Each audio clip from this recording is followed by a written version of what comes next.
السلام علیکم ورحمۃ اللہ وبرکاتہ نحمدہ ونصلی علی رسولہ الکریم۔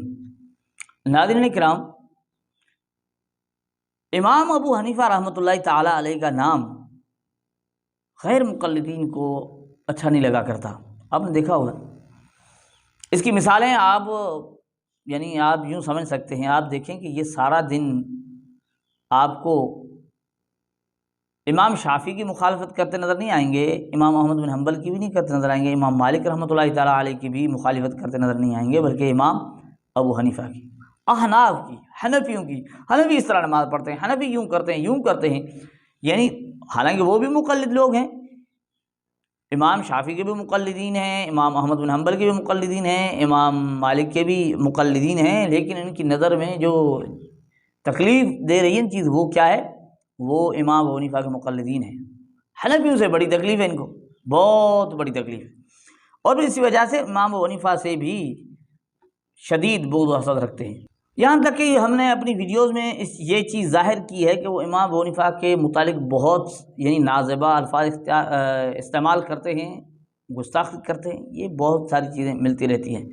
اور پھر بعض اوقات یوں کہہ دیتے ہیں کہ بھئی امام ابو حنیفہ کو تو کچھ آتا ہی نہیں، جس طرح ان کے شمشاد سلفی تو بہت کچھ کہتے تھے، امام ابو حنیفہ کیا کیا کرتے تھے، وہ تو بالکل اللہ معاف فرمائے مسلمہ کذاب کے ساتھ ملا دیتے ہیں، اللہ معاف فرمائے۔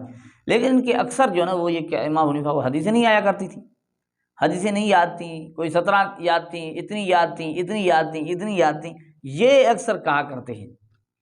یہ ان کا ایک طریقہ کار ہے، امام ابو حنیفہ کو کچھ نہیں آتا تھا۔ یہ ان کا جو اندر کا حسد و بغض ہے نا، وہ وہ ظاہر کرتے ہیں اس طرح۔ لیکن اسی طرح کا ایک واقعہ، بڑا دلچسپ واقعہ، ایسا واقعہ جس میں غیر مقلد یہ کہہ رہا ہے کہ بھائی امام ابو حنیفہ سے مجھے زیادہ حدیثیں یاد ہیں۔ کیوں؟ کہتے ہیں امام ابو حنیفہ کو 3 حدیثیں یاد تھیں۔ بھائی مجھے امام ابو حنیفہ سے زیادہ حدیثیں یاد ہیں، غیر مقلد کہہ رہا ہے، اور کیوں کہہ رہا ہے؟ کہتے ہیں امام ابو حنیفہ کو صرف 3 حدیثیں یاد ہیں، مجھے تو بہت ساری یاد ہے نا حدیثیں، مجھے بہت ساری یاد ہیں۔ اچھا، پھر اس غیر مقلد کو جو یہ کہہ رہا ہے کہ امام ابو حنیفہ رحمۃ اللہ تعالیٰ علیہ سے مجھے زیادہ حدیثیں یاد ہیں، اسے ایک دیہاتی نے جو جواب دیا، بڑا دلچسپ جواب دیا، بڑا زبردست جواب دیا، بلکہ یوں سمجھے اس کی کمر توڑ کر رکھ دی، اور یوں سمجھے اسے لاجواب کر دیا۔ اب اس کے اور الفاظ میں کہتے ہیں اس کی بولتی بند کر دی۔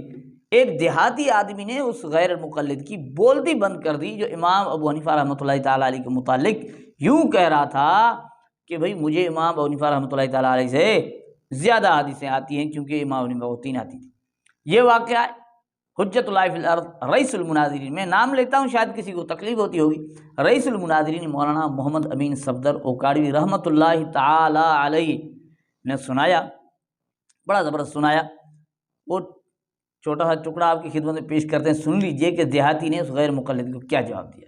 امام اعظم ابو حنیفہ رحمۃ اللہ تعالی علیہ، جن کے بارے میں کوئی کہتا ہے جی 3 حدیثیں یاد تھی، کوئی کہتا جی 4 یاد تھی، کوئی کہتا 7، کوئی کہتا 17، بڑا کوئی احسان کرتا ہے تو فلاں کو 10 لاکھ، فلاں کو 15 لاکھ۔ تو ہم یہی کہتے ہیں کہ جنہوں نے لاکھوں یاد کی، اللہ تعالیٰ ان کو اجر عطا فرمائے گا، لیکن وہ لاکھوں والے ہمیں نماز سکھا کے نہیں گئے، نماز پوری ہمیں امام ابو حنیفہ رحمۃ اللہ نے سکھائی۔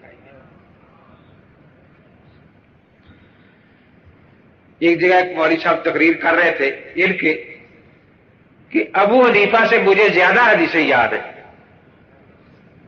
اس کو 3 حدیثیں یاد تھیں۔ ایک بیچارہ دیہاتی کھڑا ہو گیا ہے کہ شکر کرو، شکر کرو، شکر کرو، 3 یاد، شکر کرو۔ لوگ سارے دیکھ رہے کیا بات ہے کہ ان کو 3 یاد تھی، وہاں داخل کیے کہ 14ویں صدی میں نکلے ہو۔ اگر 4 یاد ہوتی تو قیامت تک تم نہ نکل سکتے دنیا میں۔ تو ناظرین کرام، ایک دیہاتی نے بڑا زبردست جواب دیا جو آپ نے سنا، کہ بھئی جس کو 3 حدیثیں یاد تھی، شکر کرو کہ 3 حدیثیں یاد تھیں، اور 3 حدیثیں یاد تھیں، ایسا داخل کیا کہ 14ویں صدی میں نکلے ہو۔ اگر 4 یاد ہوتی تو قیامت تک تم نہ نکلتے۔ تو ناظرین کرام، اس طرح اللہ جل جلالہ اپنے اولیاء اللہ کے لیے ایسے بندے تیار کر دیتے ہیں جو مخالفین کا منہ بند کر دیتے ہیں یا ان کو اس طرح لاجواب کر دیتے ہیں۔ اللہ جل جلالہ ہمیں ان غیر مقلدین کی حقیقت کو سمجھنے کی توفیق عطا فرمائے۔ یہ ہے حقیقت۔